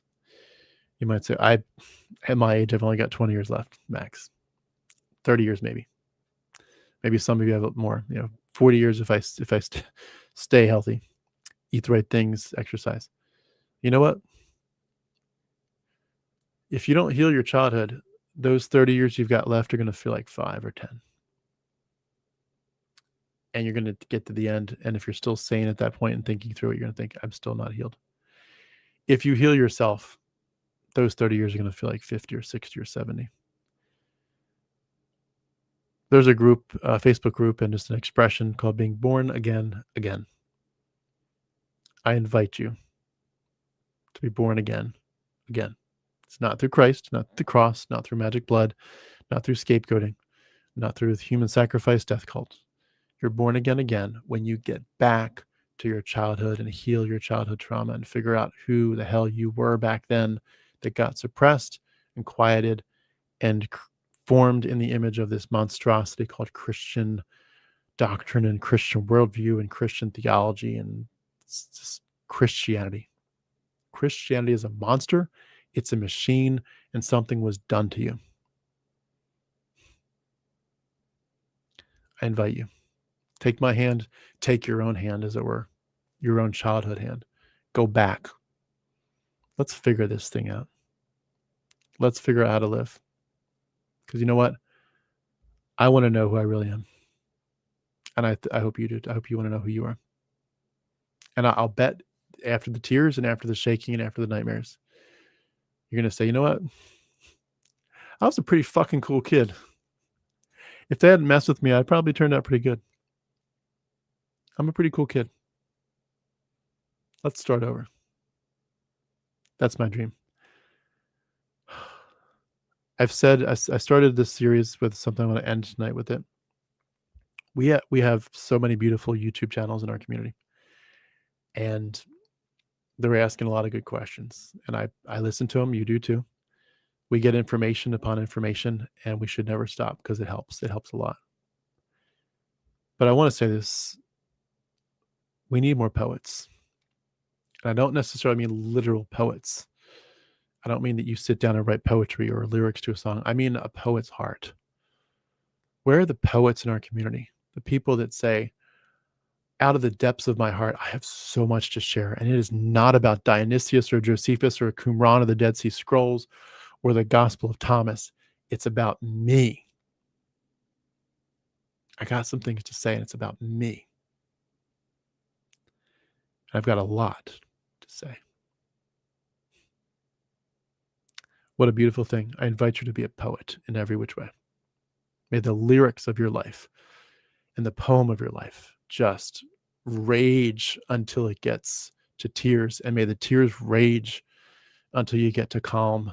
And may the calm go on until you get to a settledness. And may the settledness last until you get to a faint smile.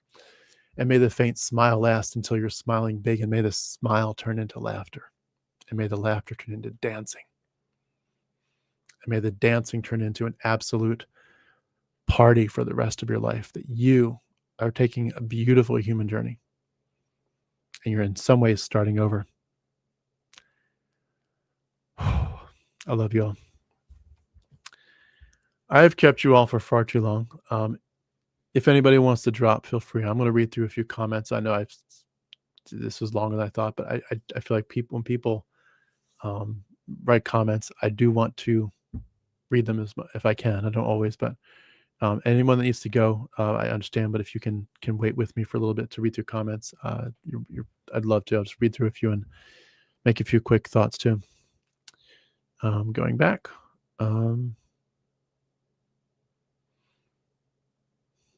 see here. I think I'm going to start with Haynes. Haynes Animates.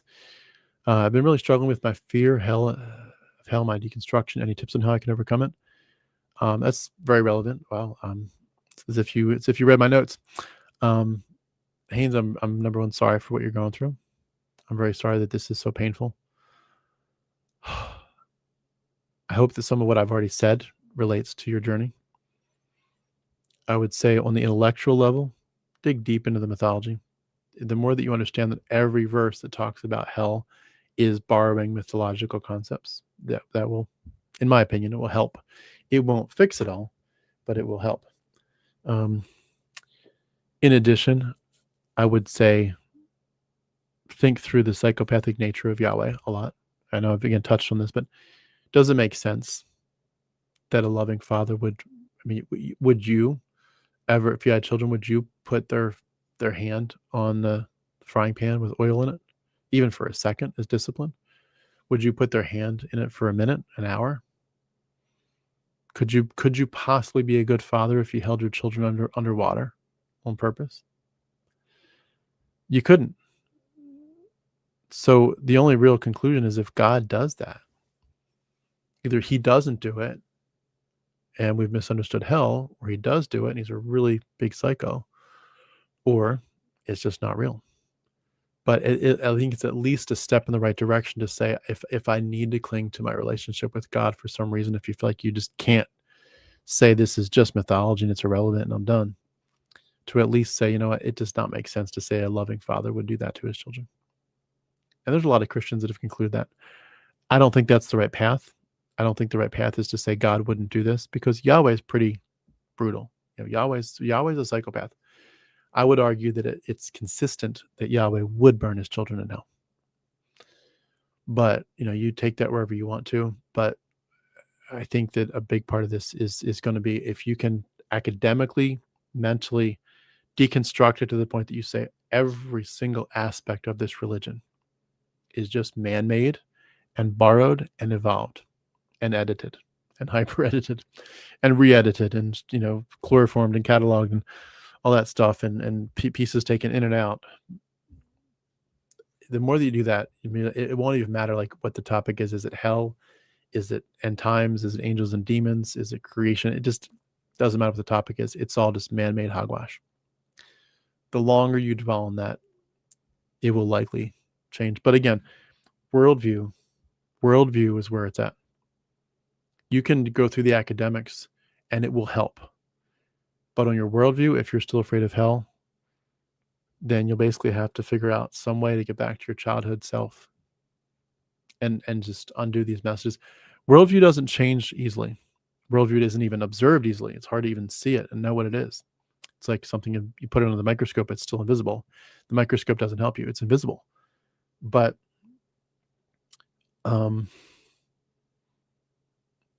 when you do confront it long enough, eventually you can get to a point where you can at least interact with it a little bit, enough to say, I don't know how worldview all got shaped, and I don't know all the ways it changes, but I do know one thing that changes it, and that's repetition.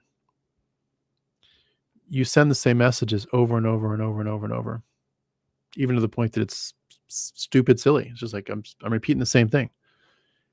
Eventually it gets in your head, and that's it. You're blocking out all the voices. All the other voices are overwhelmed by the sheer repetition of the new information.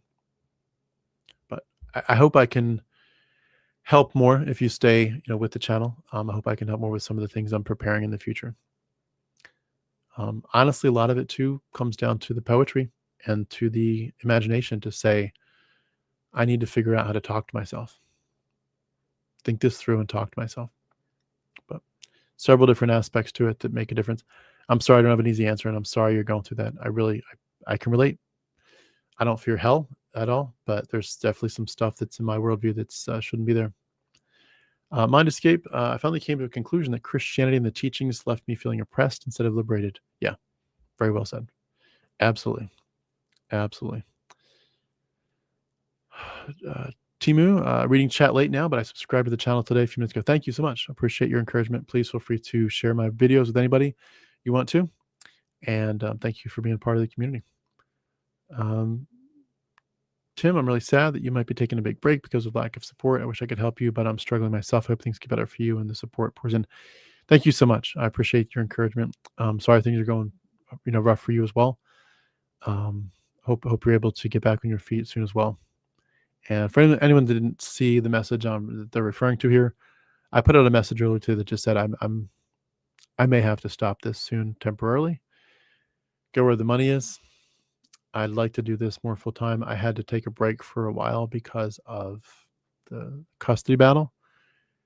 At this point, I'm not going to talk about that right now, but at this point, I'm sort of back. I'm back and I'm trying to get back, better than ever, more frequent than ever.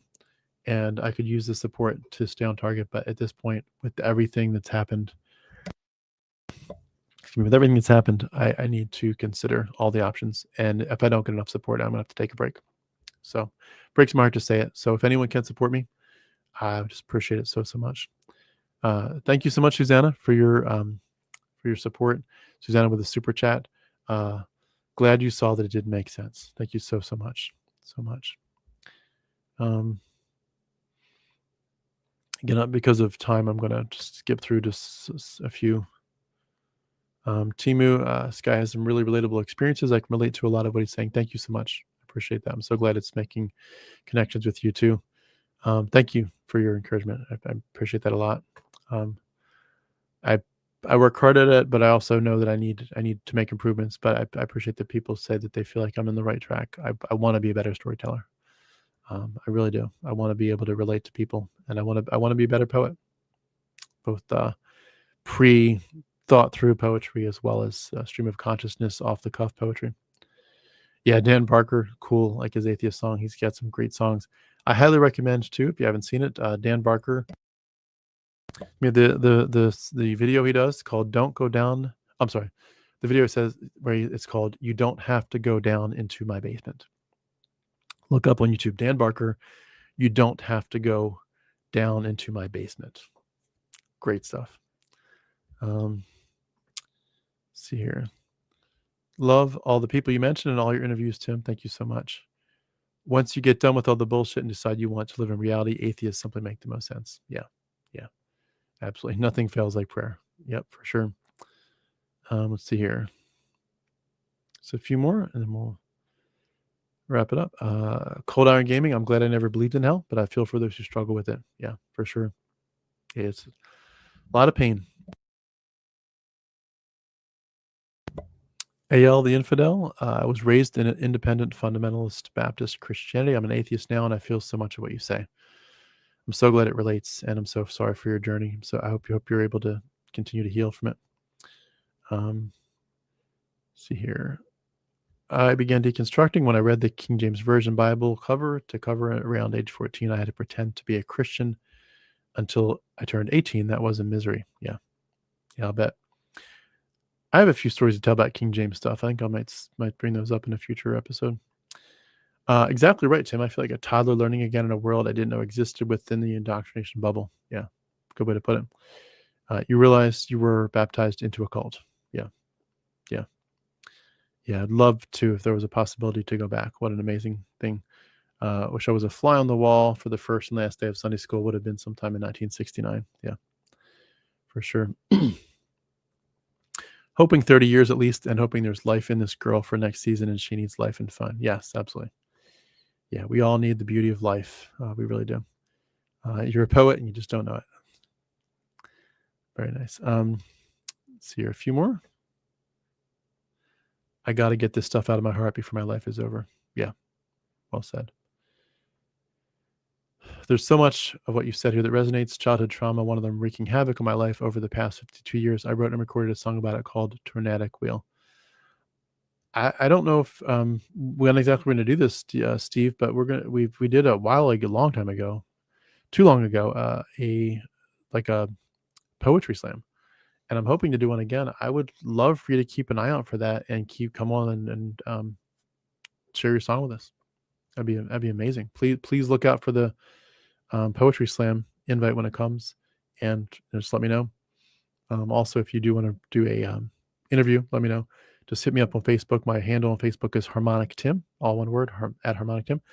And add me as there on Facebook if we're not already friends, and then send a message. Let me know you want to do a interview. That goes for anybody. What's your thoughts on funerals when a person dies? They talk about just more than the person who passed. What's your thoughts on funeral? I'm not sure if I understand the question. I apologize. Oh, they got to make it about Jesus. Yeah, that is sad when it's always got to be Christianized. Yep. I can't stand that it can't just be able to be the person who passed away. Yeah. It'd be nice if at funerals you could just honor the person and not make it all about mythology with God and Jesus. Looks like I've covered all the comments. I'm just going to say thank you all so much again for being part of my life and part of my community. I'm going to do it again soon. And if anybody is able to support the channel, all the ways to do so are beneath this video. Appreciate it so much. I need to figure out if I can keep doing this. If I can, I will. But I love you all so much. Please feel a big hug for me from Atlanta. And we'll do it again soon. Thanks again. Talk to you soon. Bye-bye.